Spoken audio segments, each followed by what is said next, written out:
Alex, thank you for meeting me. Folks, this is Alex Ulie. He's an attorney in Indiana, but what part of Indiana? Southern Indiana. Okay. Yeah, so basically south of Indianapolis. Oh, okay. Yeah. You know, and it's funny because you look at where your resources are, and there's a fair number of attorneys in Indianapolis, and then we start doing the mapping. It's like, oh, here are the Ulies. Yeah. We're much closer to Louisville, Kentucky, and it's true. Yeah. You're almost a Southern boy. Right. Yeah. Well, in fact, culturally, Southern Indiana is more like Kentucky than the rest of Indiana. So yeah, I feel pretty connected to Kentucky in a way. But that's interesting. But Indiana's a great state. And you've told me in the past you're an outdoorsman, and I mean all of those things would appear to be more of a Southern gentleman. Right. Right. Yeah. Now you're a Southern country lawyer. That's right. Yeah. Exactly. I think they wrote a song about you. Yeah, not a gentleman anymore, right? Yeah. I don't know. So tell us a little bit about your law practice. Help us get to know you a little bit. Yeah, so my father was a first-generation attorney, and I followed in his footsteps. I became an attorney in 2017, so I've been practicing for, a little over about 7 years now. And I started out actually primarily in civil practice, doing civil defense work. But then I was more interested in the criminal defense world, and started doing criminal cases in 2018, so about a year after I started practicing. Oh, you came on pretty fast to the criminal side. What was that great comparison you told me about the civil work?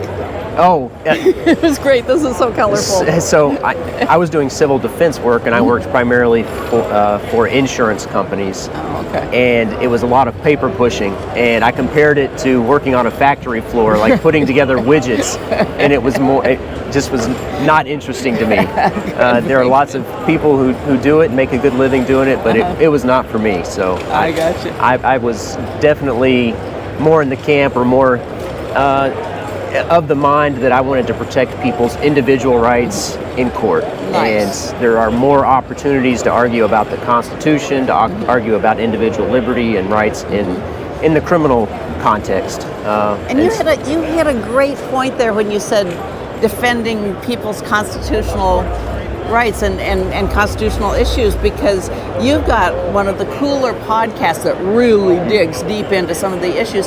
Tell us a little bit about your podcasting presence. Sure. So it's actually a funny story, and I don't want to drag this out too long, but I started podcasting just as a guest, so I wasn't running a podcast, but I actually got connected to Paul Lathrop, who you know, in 2019 at the NRA annual meeting in Indianapolis, when we talked to him at your booth. I talked to him in the booth. I remember that. In the booth. I'll have to find a picture of that and flash it up on the screen. Yeah, and a number of years later, he took over a show for the Second Amendment Foundation. The Bullet? Yes. And was looking for guests, and I became a regular guest on his podcast because he'd known me from the ACLDN booth in that interview. That's wonderful. Yeah. So, networking. Yeah, exactly. I love it. So I became a regular guest, and I did that with Paul for a while, and I decided I love talking about firearms-related issues, but I care more broadly about freedom,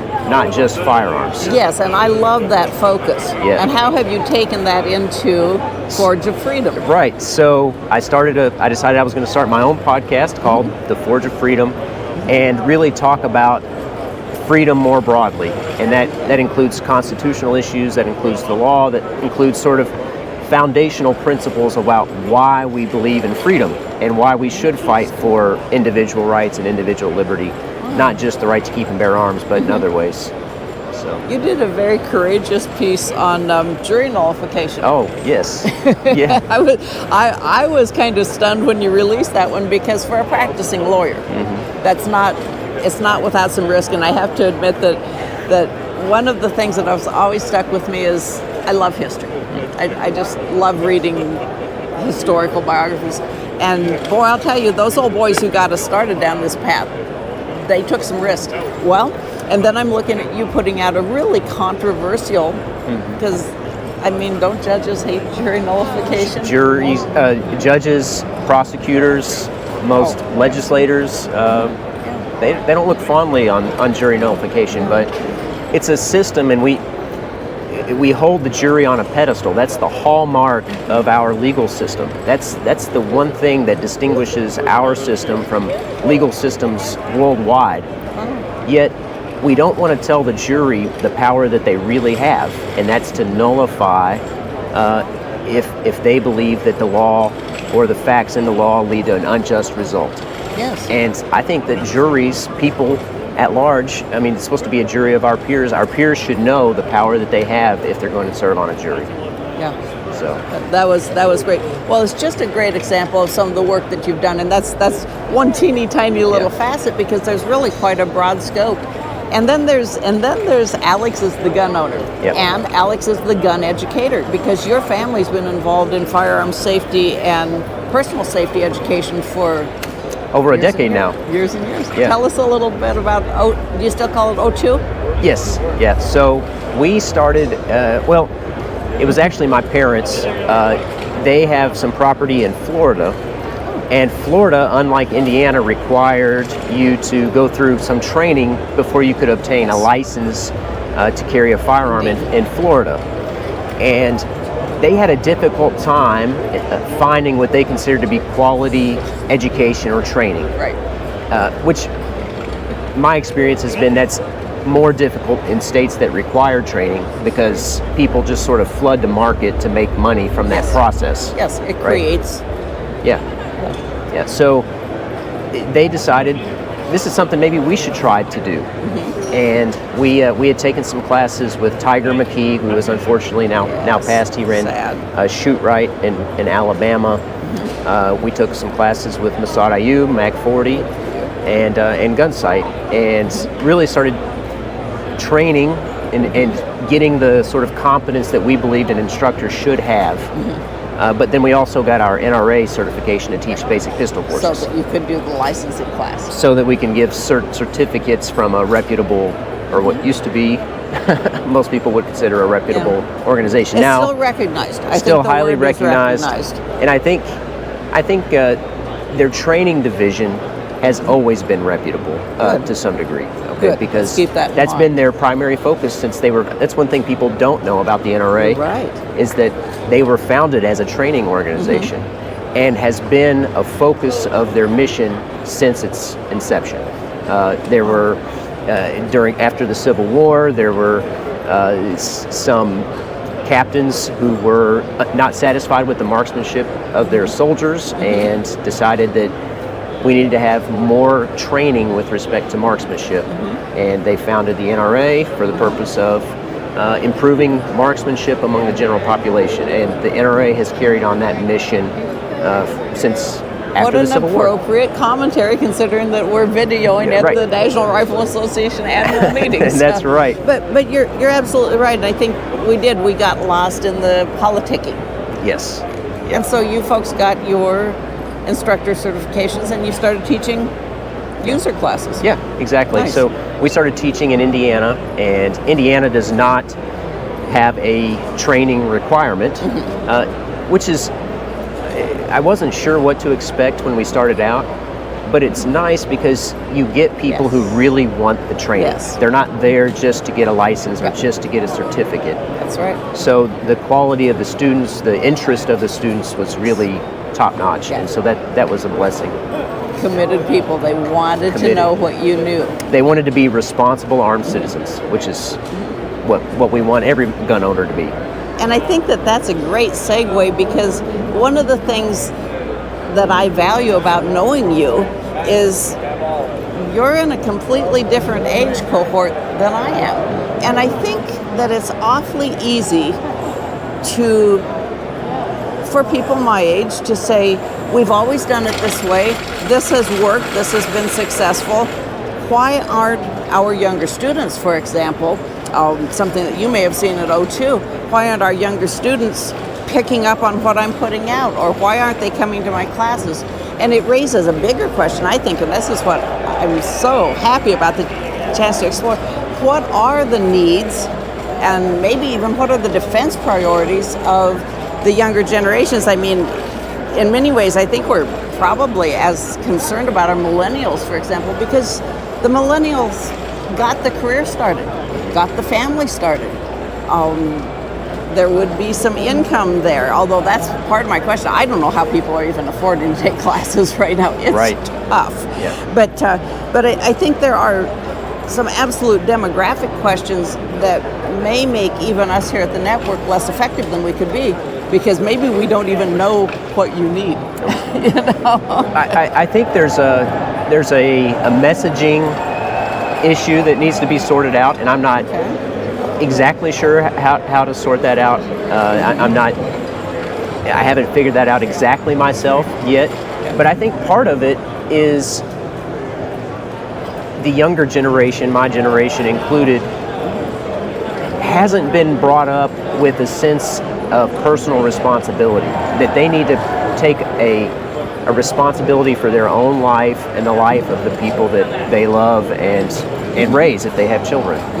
And so I think that from a broader perspective, we really need to emphasize personal responsibility, and really the message that while police often do a great job, they can't be everywhere all the time, and you are your own first responder.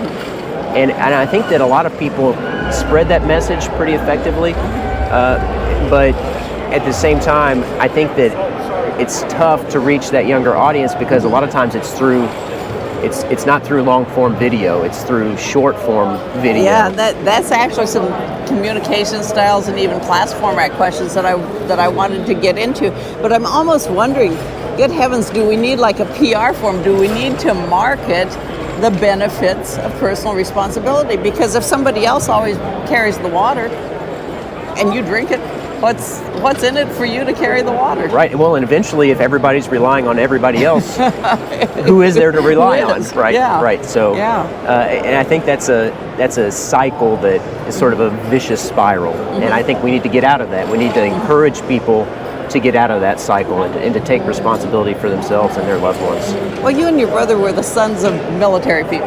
Yes. Which means I would expect that there were demands made in your family that really don't exist in some other families. And for my part, maybe because of my age, but also being raised in a ranching family. And I mean, we kids were building fences as soon as we could run a quad, you know, that type of thing. But we felt good about ourselves for doing that. And I mean, I'm almost looking for that hook. How do we convince the millennial that it's rewarding, that it's not just scary. You're going to die if you don't do this. That's not a very good hook. Yeah, it's actually, you mentioned this is a sort of a timely conversation. I've been watching David Yamani's presentation. He's giving a free class. He's the author of the book Gun Culture 2.0. He's going to talk to us on Sunday, and so excellent. We're going to ask him some hard questions. You can tell me what to ask him. Well, he will have, I'm sure that he will have great insight on this issue because he teaches university students. He takes them to the range to give them a taste of what it's like to be a gun owner, what it's like to have a firearm. And I think that if people get a sense for what personal responsibility is, it empowers them. So I think that they need to get that experience. If they're not getting it when they're being raised in their home, we need to be more evangelical in a way as gun owners and invite people to the range. Invite them to come to training, even if you're going to charge a discounted rate. Because I think once they get a taste of what it's like to have personal responsibility, I think there's no looking back. And that's true whether it's gun ownership or maybe raising a family or growing your own garden or those sorts of things. It's really empowering. I like that, and the experiential thing could be something as simple as what Dr. Yamani did with taking those students to the range and letting them behave safely with that pistol and feel that. In addition to that, really the psychological, the mental side of it, do you think that there's differences in the threats? I mean, I certainly know at different stages in our life. I mean, I'm sure you're out a lot more in public than I am, for example, just because we're at different stages in our lives. But what do you think the things are that you and yours are needing to prepare for? Is it different than what? I mean, your dad's family, your dad and mom would be your dad and mom, me and Marty. You know, there's some different generations, but do you see differences in what we prepare for?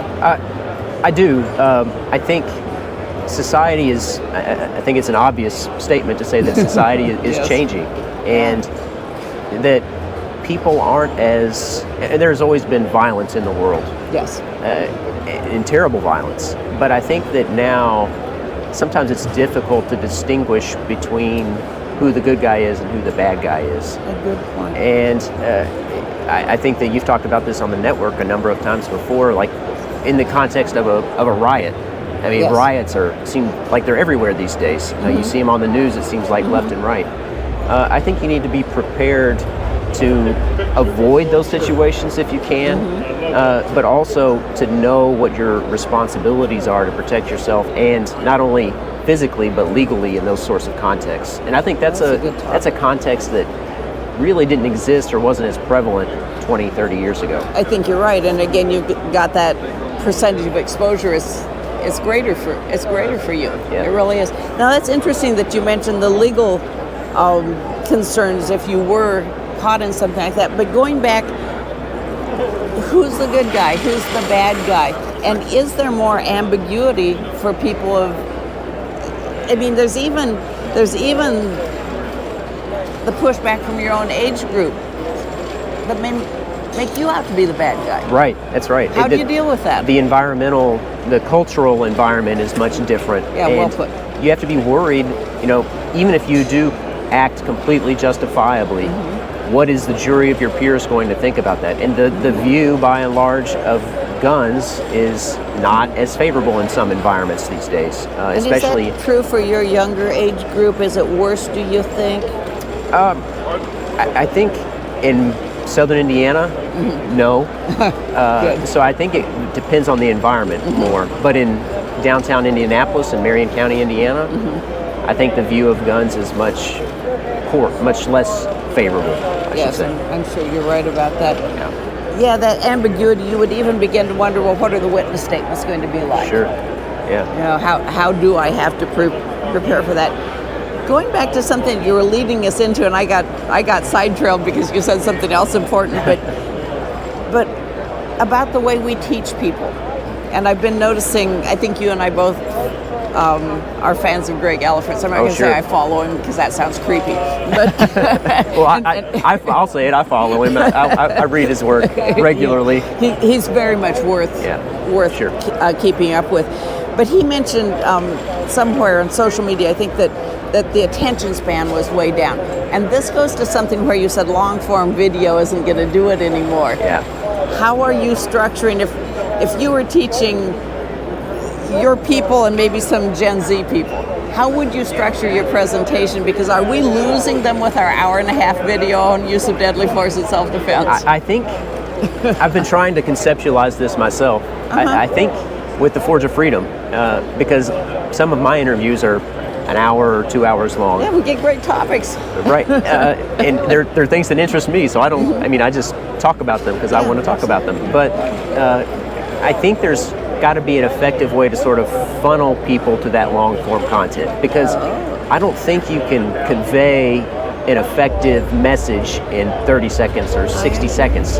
But I think you have to be able to utilize that short-form content to set the hook, to funnel them to the longer-form content.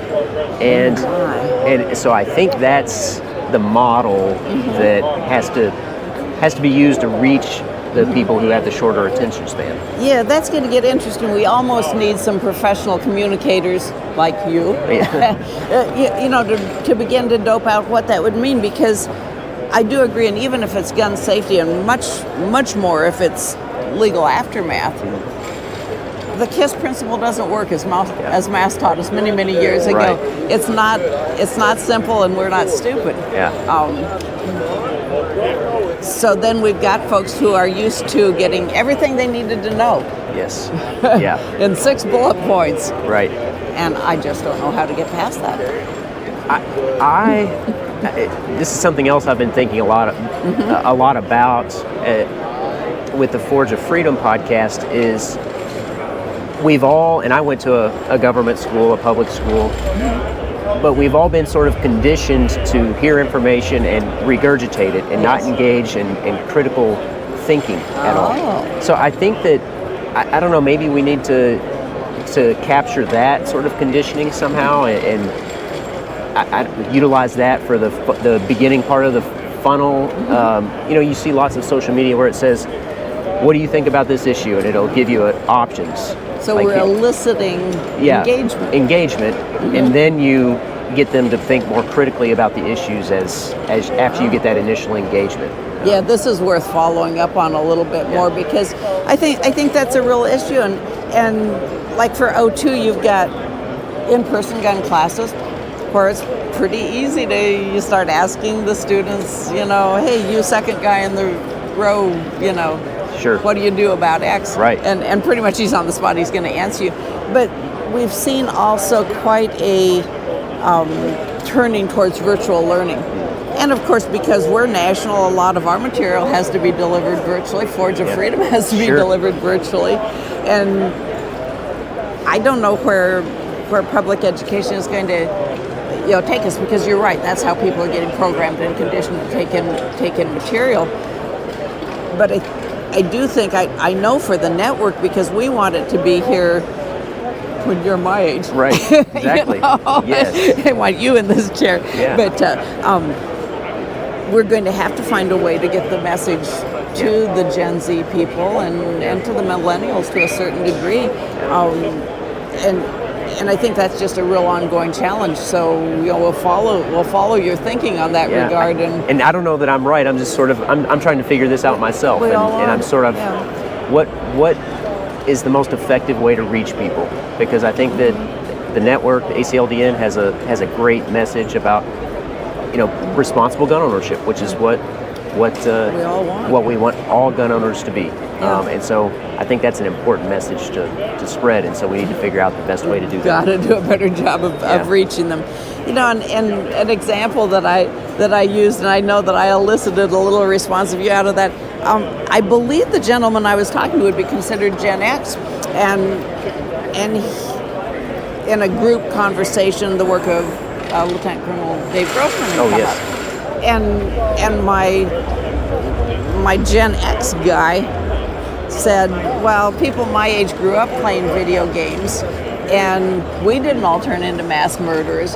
And there was kind of a baby with the bathwater thing that happened there, because to a certain degree there's been some debunking of one very influential voice that many of us kind of took close to the bosom. And I think that it does go to show and illustrate, if nothing else, that sometimes what we think is the most righteous thing in the world can be a real turnoff to other people. Sure. And that brought me up short. I have to admit, that one really brought me up short. Yeah. I have some thoughts on this. I think that I really enjoy hearing Lieutenant Colonel Dave Grossman speak. I enjoyed his books on combat and on killing. I think they're amazing.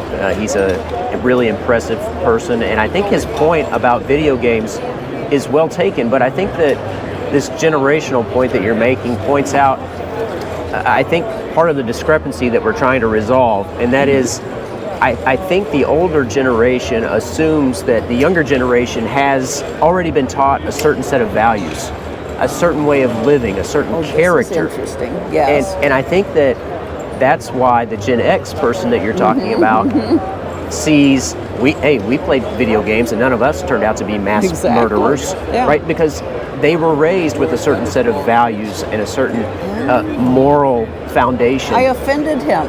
That we assume that the younger generation also has. Okay. And I think it's just not there. They're not getting it. That we have more broken families, fewer people believe in a higher being, whether that's Christianity or a God or whatever. I think that they lack a moral compass often. And so I think that maybe we need to take that into account when we're trying to communicate with the younger generation as well, that maybe they don't have the same set of values that we assume that they should have.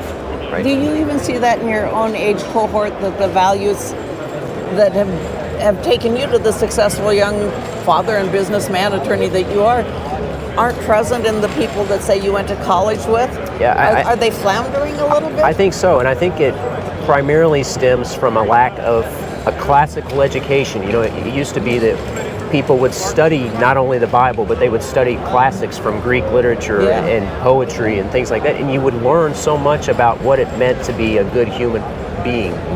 And I think that that's just missing today. And so I think that people are a lot of the younger generation are trying to figure it out, but don't have the guiding compass that some of the older generations had. And I think that's why something like video games may have more an effect on that generation than it did on the older generation. How interesting. That's just I'm not a psychologist. We're just trying to feel our way through this, folks. That's just my hypothesis. We're trying to work our way through the smoke and get to the outside too. Right. Yeah. I was a philosophy major and I have a law degree, so I have no expertise in psychology. Well, the philosophy, it'll kind of get you there. Right. Well, it just helps us do a better job, because I really respect the young man that you've grown into, and this is what we'd like to see the people coming up behind us be able to build their foundations on. Right. So, thank you for being part of the network. Thank you for being an inspiration to us, frankly. And as you figure these things out, get in touch with me. I will. I want to know some of the answers. It's a group project. We'll have to help each other out. It is. No single guy's can fix it. Yeah, exactly. That's right. A lot of us got it here. No single guy can fix it. That's right. Any final takeaways you'd like members to think about? No, I think there's been a lot of ACLDN has been in the business for a while. We have 15 years. 15 years. I have the wrinkles to prove it. And there have been lots of competitors crop up in those years, and there's been a lot of discussion online about which one's better and which one's worse. Okay, and I would just tell you that I've been a member of ACLDN for quite a while. I'm an affiliate attorney, so I do have some relationship with the network. But their product is meant for people who want to be those responsibly armed citizens, right? And I know Marty has talked about this so many times that we don't want to we don't want to have members who engage in criminal activity, right? So we want to provide the educational content, whether that's through the network journal or the videos and the literature that you get when you sign up for the membership, or the attorney question of the month. We want to encourage people to learn as much as they can so that they can act responsibly, and if they are faced with that deadly threat, they can act justifiably. And so I think that the network does a great job doing that. Definitely think that people should consider joining for that reason. Thank you kindly. Yeah. Means a lot. We're in it together, man. Yeah, that's right. Thank you, everybody. All right. Thank you.